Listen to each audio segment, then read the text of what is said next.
Hello everyone, welcome back to my channel and this is Jyoti here. और I no video काफ़ी ज़्यादा late हो गया है ड्यू टू बिजी स्केड्यूल। मैं वीडियो नहीं बना पाई थी, बट कोई नहीं, अभी भी ज़्यादा लेट नहीं हुआ है। 16 की अपडेट है और आज 19 है, तो कुछ इंपॉर्टेंट चीज़ें हैं और होप सबने सब कुछ पढ़ लिया होगा। ठीक है, काउंसलिंग आपकी 21, 22, 24, 25 और 26 को होनी है।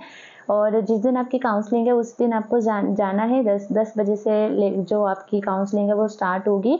तो आपको सारे डॉक्यूमेंट्स हैं, कौन कौन से डॉक्यूमेंट्स लेकर जाने हैं, तो वो सारे इंपॉर्टेंट चीज़ें आप देख लीजिए। कोई भी आपका डाउट है तो आप कमेंट सेक्शन में कमेंट कर सकते हैं मुझे। तो डॉक्यूमेंट आप देख लीजिए। एड्रेस वही है, हल्द्वानी, आपको जो मेन यूनिवर्सिटी है हल्द्वानी जाना है। और हल्द्वानी रेलवे स्टेशन पे आप उतरेंगे। अगर आप आउट ऑफ स्टेट के हैं तो 50-60 रुपये लेता है, वो डायरेक्ट आपको यूनिवर्सिटी छोड़ देगा। तो 2 पासपोर्ट साइज़ फ़ोटो आपको लेके जानी है। 10th क्लास से लेके ग्रेजुएशन तक की जो भी आपकी क्वालिफ़िकेशन रही है सभी की जो मार्कशीट लेकर जानी है, और जो हमारी डिग्री मिलती है वो लेकर जानी है। उसकी मूल कॉपी मतलब ओरिजिनल, और जो फ़ोटोकॉपी कराओगे उसको सेल्फ अटेस्ट करके लेके जाना है।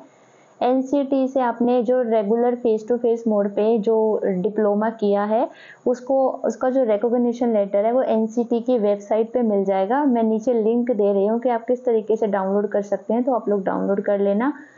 चौथा है आपका निर्धारित फॉर्मेट से संबंधित विभाग से एनओसी आपको बनवानी है। ठीक है, एनओसी बनवाएंगे, नो ऑब्जेक्शन सर्टिफिकेट।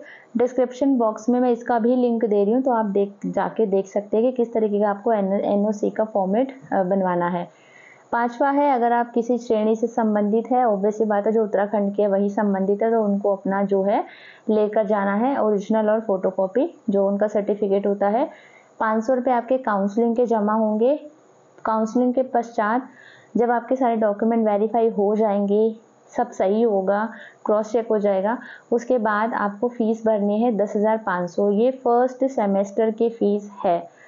ठीक है, और यहाँ पर इसको भरना है आपको प्रथम सेमेस्टर के प्रवेश शुल्क के रूप में बैंक चालान के माध्यम से या फिर डेबिट कार्ड के माध्यम से आप इसको जमा करा सकते हो। अब यहाँ मैं एक छोटी सी चीज़ क्लियर कर दूँ कि अगर आपको बुक्स नहीं लेनी है तो 15% डिस्काउंट आपको मिल जाता है। यानी आप 15% 10,500 का 15% निकाल लो आराम से, तो उतना रुपया जो है आपका लेस हो जाएगा।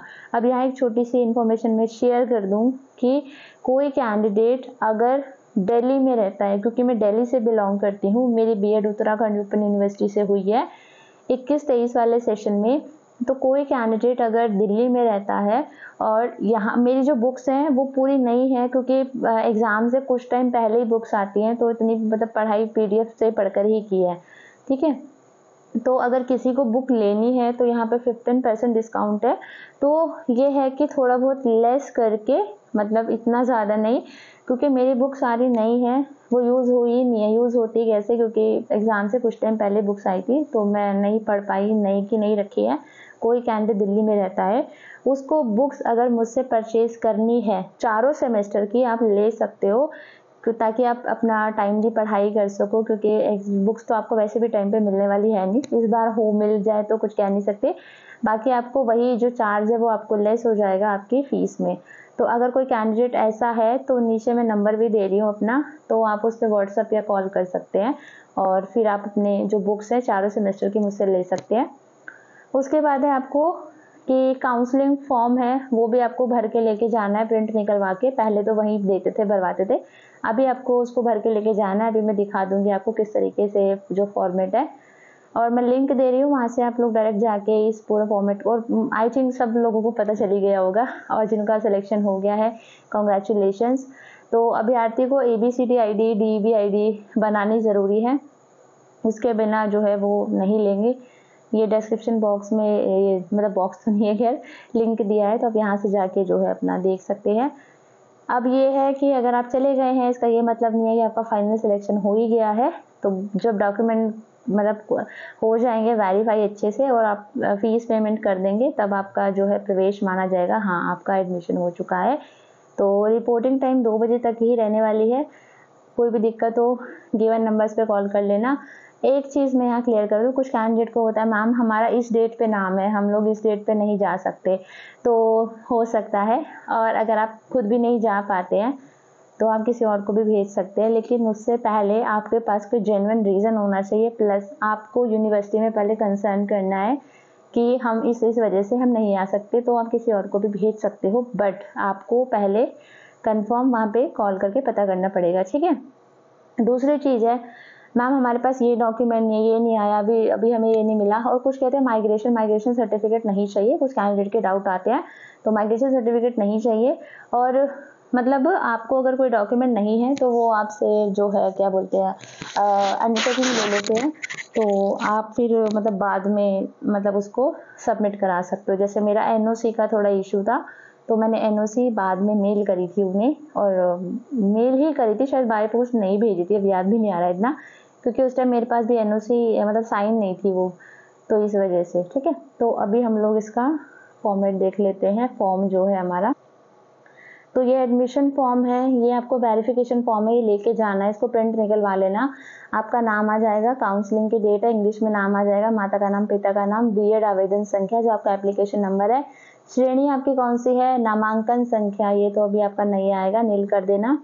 अब इसमें हाई स्कूल ग्रेजुएशन की डिटेल डालेंगे, फिर उसका जो अंक पत्र की डिटेल, फिर प्रमाण पत्र जो हमारा सर्टिफिकेट होता है, ठीक है। इसी तरीके से हमारा 12th का, ग्रेजुएशन का, और अगर पोस्ट ग्रेजुएशन है तो पोस्ट ग्रेजुएशन का भी डालना है तो ठीक है, अदरवाइज नील कर देना या एनए कर देना। एनसीटी मान्यता प्राप्त का पाठ्यक्रम का नाम यहाँ पर देना है, ठीक है। एनसीटी से जैसे डीएलएड, जैसे मैंने डीएलएड किया हुआ है, एनसीटी से मान्यता संबंधी पत्र, उसमें रिकॉग्निशन नंबर वगैरह सब आ जाएगा, एनओसी आ जाएगी आपकी, ठीक है। और उसके बाद यहाँ पे कुछ भरना नहीं है, एनओसी टिक कर देना बस। और अगर आपका एससी एसटी ओबीसी रिजर्वेशन है तो यहाँ पे कर देना। अब यहाँ पे काउंसलिंग समिति के ये तो वो अपने आप देख लेंगे, यहाँ पर आपको डेट डालनी है, ठीक है। उसके बाद है आपको यहाँ पे पूरा अपना एड्रेस लिखना है जहाँ पर आपको बुक्स मंगानी है, ठीक है। ये सारा आपका आईडी वाईडी, DE ABCD आईडी और DB ID, Aadhaar number, WhatsApp number, mobile number, email ID, ये सारी डिटेल आपको फिल करके लेके जानी है।